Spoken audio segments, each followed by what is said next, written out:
दोस्तों, democratic Republic of Congo, जिसे कुछ लोग DRC या सिर्फ कॉन्गो भी बुलाते हैं, दुनिया के सबसे गरीब देशों में से एक है। लेकिन इस देश के साथ खास बात यह है कि इनके पास $24 ट्रिलियन से भी ज्यादा के नेचुरल रिसोर्सेज पड़े हुए हैं, यानी कि इनका गरीब होना स्वाभाविक नहीं था। अगर कॉन्गो चाहे तो आज यूरोप के देशों के साथ कम्पीट कर सकता है, लेकिन फिर भी यहाँ की गिनती सबसे गरीब देशों में एक होती है। आखिर वो क्या वजह है जो इस तरह के देश को भी गरीब रख सकती है, और इससे हम दुनिया के बारे में क्या सीख सकते हैं? आइए आज की इस वीडियो में जानने की कोशिश करते हैं। बस अंत तक बने रहेगा हमारे साथ। लेकिन वीडियो शुरू होने से पहले अगर आप चैनल पर नए हैं या आपने अभी तक इस चैनल को सब्सक्राइब नहीं किया है तो चैनल को सब्सक्राइब करना और बेल आइकॉन दबाना ना भूलें।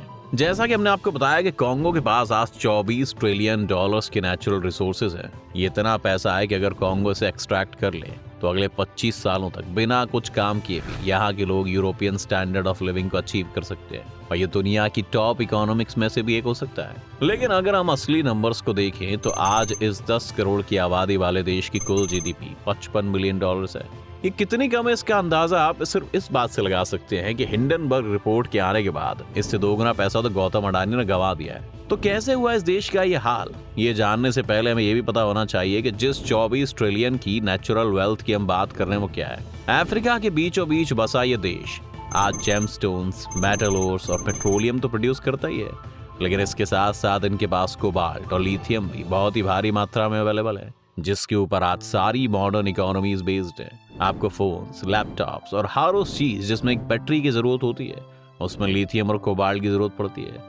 और जिस तरह से अब हम इलेक्ट्रिक व्हीकल्स की दुनिया में प्रवेश करते जा रहे हैं, इन मेटल्स की वैल्यू आने वाले समय में बढ़ती ही जाएगी। अब आते हैं, इतना सब होने के बाद भी कॉन्गो आखिर गरीब कैसे रह गया? ये बात कॉन्गो की आजादी से ही शुरू हो जाती है। कॉन्गो पर पहले बेल्जियम का कब्जा था, लेकिन 1960 में उन्हें फाइनली अपनी आजादी मिल गई। आजादी मिलने के समय उनकी पॉपुलेशन 2 करोड़ थी, और इन 2 करोड़ लोगों में से सिर्फ 16 लोग ऐसे थे जिनके पास ये कॉलेज डिग्री थी। जी हाँ, यह 16% की बात नहीं हो रही है, 16 लोगों की बात हो रही है। बेल्जियम ने इस देश को इतना लूटा था कि एजुकेशन यहाँ बिल्कुल ना के बराबर थी, और आजादी मिलने के वक्त 2 करोड़ में से सिर्फ 3 लोग ऐसे थे जो कॉन्गो की सरकार में काम करते थे। इस वजह से जो पहली प्रॉब्लम सामने आई थी वो ये कि उनके आसपास ऐसा सिविल एडमिनिस्ट्रेशन ही नहीं था जो कि देश को संभाल पाए। ये तो चल ही रहा था, लेकिन इसके साथ साथ इस वक्त अमेरिका और सोवियत यूनियन के बीच में कोल्ड वॉर भी चल रही थी। कॉन्गो में परेशानी ये थी कि आजादी के बाद वहां पर कई सारे मिलिट्री ग्रुप्स बन गए थे जो कि बंदूक की नोक पर देश पर कब्जा करना चाहते थे, और अब अमेरिका और सोवियत यूनियन दोनों ही इस तरह के ग्रुप्स को हथियार और पैसा सप्लाई कर रहे थे, और इस जंग में जान जा रही थी वहां के आम लोगों की।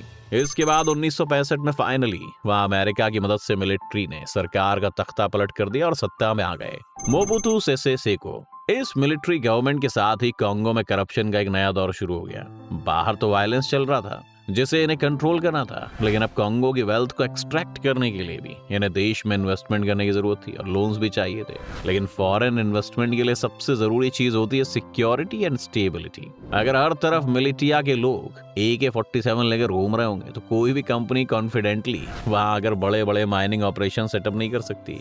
लेकिन दूसरी ओर दुनिया को कॉन्गो के रिसोर्सेज की भी जरूरत थी, इसलिए यहाँ पर 2 प्लेयर्स घुस गए, और वो थे अमेरिकन और चाइनीज। इन लोगों ने यहाँ पर सरकार को घूस खिलाकर बड़े बड़े माइनिंग कॉन्ट्रैक्ट्स ले लिए, लेकिन दोनों ही देश यहाँ पर इन्वेस्टमेंट करके बड़ी बड़ी मशीन सेटअप नहीं करना चाहते थे क्योंकि सिक्योरिटी की कोई गारंटी नहीं थी। इन लोगों ने माइंस में वहां के लोकल लोगों को ही काम दे दिया। ये लोग बिना किसी सेफ्टी इक्विपमेंट के बहुत ही बेसिक टूल्स के साथ यहाँ पर माइनिंग करने लगे, जिससे उनकी हेल्थ पर भी काफी बुरा असर पड़ा। लेकिन वॉर्स के कारण वहां पर कोई भी और इंडस्ट्री कभी फल फूल ही नहीं पाई थी, इसीलिए लोगों के पास बेचारा दूसरा कोई ऑप्शन भी नहीं था। इस तरह आजादी मिलने के बाद भी ये लोग एक तरह से गुलाम रहे। पहले वो बेल्जियम की सरकार के गुलाम थे, और अब इन माइनिंग कंपनीज के। इन माइनिंग जॉब से वहां के लोगों को बस इतना पैसा मिल जाता था कि वो अपना गुजारा कर सके, और ये कंपनीज लगातार प्रॉफिट कमा रही थी। लेकिन IMF और वर्ल्ड बैंक ने इन्हें इग्नोर नहीं किया।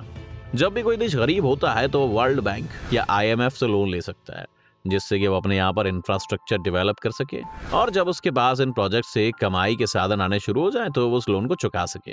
भारत समेत सभी आजाद हुए देशों ने यही रास्ता अपनाया था। लेकिन कॉन्गो के साथ प्रॉब्लम ये थी कि जब भी यहाँ पर पैसा आता था वो डायरेक्टली वहाँ के पॉलिटिकल लीडर्स और सरकारी ऑफिसर्स की जेब में चला जाता था, और ग्राउंड में कुछ पहुंचता ही नहीं था। इस वजह से कई बार IMF और वर्ल्ड बैंक को इनके लोन्स माफ करने पड़े, क्योंकि उन्हें मालूम था कि उनका पैसा ये देश चुका ही नहीं पाएगा। जब कई सालों तक बार बार मदद करने के बाद भी वहां कोई चेंज नहीं आया तो सभी फाइनेंशियल इंस्टीट्यूट ने अपने हाथ पीछे खींच लिए और इसीलिए आज कॉन्गो की मदद करने वाला कोई देश नहीं बचा है। अब कॉन्गो के पास रेवेन्यू का सिर्फ एक ही सोर्स है और वो है माइनिंग। आज अमेरिकन कंपनीज भी कॉन्गो से बाहर चली गई हैं और वहां पर अब सिर्फ चाइनीज कंपनीज ऑपरेट करती हैं।